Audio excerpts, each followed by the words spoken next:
Good evening, grandmothers, mothers, aunties, cousins, nieces, all the ladies that are now my friends. Here we are another evening, and the topic tonight is entitled Turn the Other Cheek, and domestic violence is never acceptable. So, I'm going to make sure that I don't go over time because last time I went over time and that was not good because I want to keep your attention and I don't ever want to be so dull and boring that it's past 15 minutes. So, I want you to know that the journey that I kind of went over that I would discuss next would be my life in the mobile home. So I want to make sure that I add a picture of the mobile home, and the mobile home became a safe haven for me. Now, it was in October, and October is the Breast Cancer Awareness Month, as we all know. So I'm sitting around early morning hours, and I'm making some buttons and ribbons as a gift to uh, the women at my church in memory of some of the loved ones that we had in the congregation that had passed away, and then for a few ladies who were survivors. So here I am. I'm sitting there at 7:30 in the morning and minding my own business. Have the ribbons ready, the buttons that I ordered, and scissors and pictures. I'm cutting out, adding names to the buttons. So my husband had decided to wake up, and when I saw him waking up, I decided to hit on the topic of it's now October. I do not want to go into the next year with the type of relationship that we had. The relationship that we had was kind of, I would say, it had ran its course. And we had already talked about it, so it wasn't nothing new. So when I noticed that he was up, I said, "Hey, why don't we come back with that topic and see what we should do. The day is early, and I know we got a lot of things planned. You have things planned, I have things planned. So we can take a few minutes to discuss not going into the new year married. Let's think about the separation process and how we're going to go about it."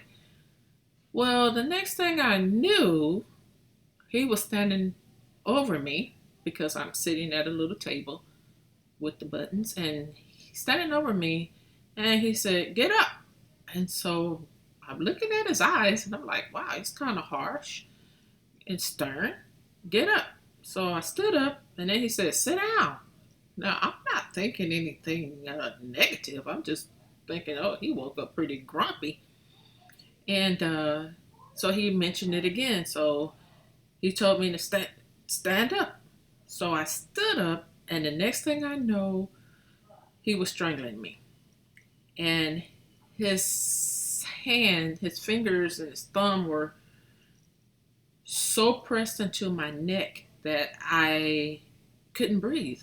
And I told him, "Hey, I can't breathe. What's going on? What are you doing? Why do you have your hands around my neck? What's going on?" And the look in his eyes were so scary. They looked like looking into a very dark, dark person. And so fear had came over me because I'm in so much pain. I'm thinking, is he gonna choke me to death? And I couldn't even hardly get the words out. Like I remember saying, "It's not you, it's me. It's me. I'm the one who has some issues. It's not you." So I knew to try to kind of divert his attention as to I'm the blame. Don't hurt me anymore. I don't know. That's what came out of my mouth. But as he kept squeezing tighter and tighter, and the pain was very excruciating, all I could hear in my brain was, "Turn the other cheek." and it was so loud, and it was a male's voice. So turn the other cheek, and I'm about ready to pass out. I'm thinking, okay, I've heard that voice before. It's of the voice of God telling me to turn the other cheek. I'm not knowing why and how I'm going to turn the other cheek because I couldn't even move my neck. So I'm thinking, okay, I kept on pleading. It's hurting. It's my fault. Don't worry about it. And the next thing I knew, the grasp of his heavy, stern hand released my neck.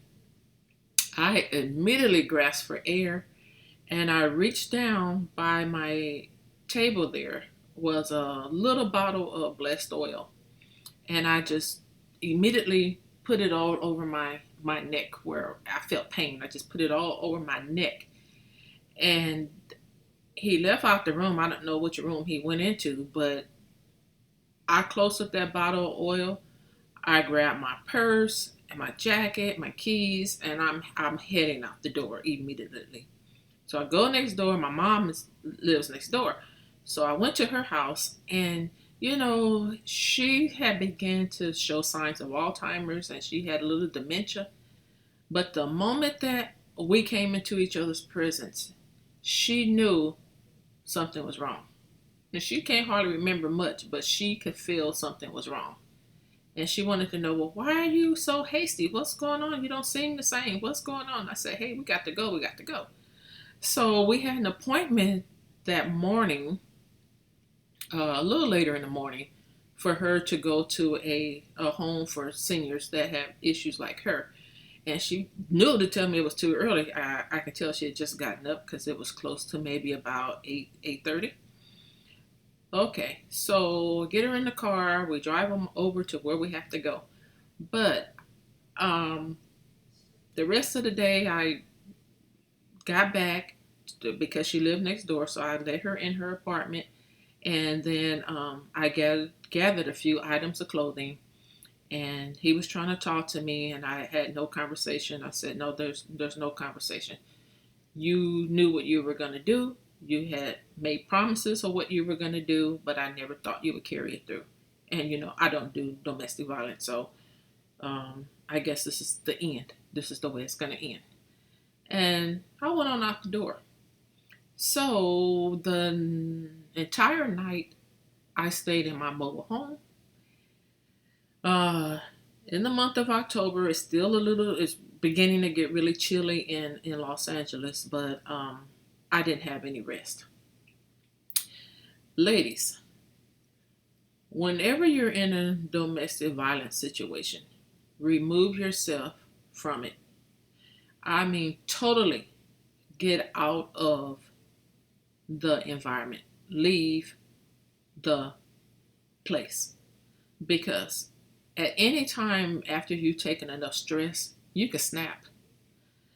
There were scissors close to me. I could have grabbed those and I could have used them because I was already in a stressful situation.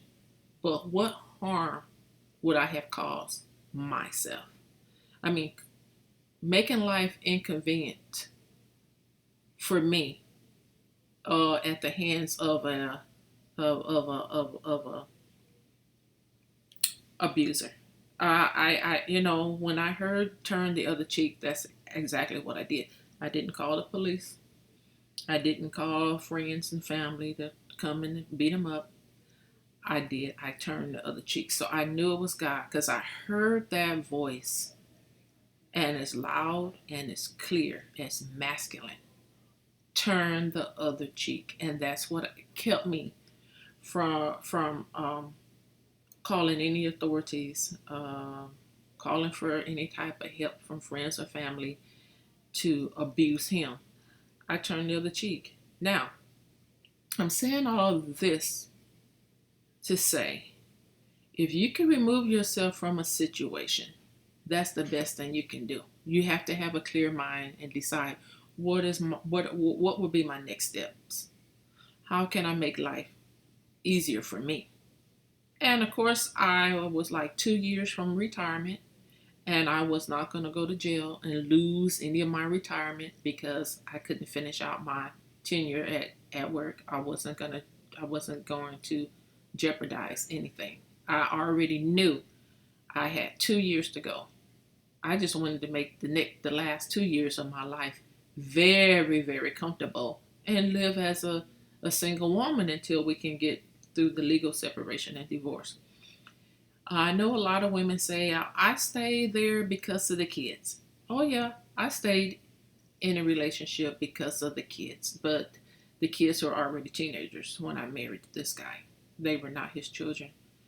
Children want to see mamas happy. Children can feel conflict and children see conflict, and it's not good when mama can't smile anymore. So if you're in a situation, you say, I'm going to stay there because of the children. Think about it. Do the children want to see mom abused?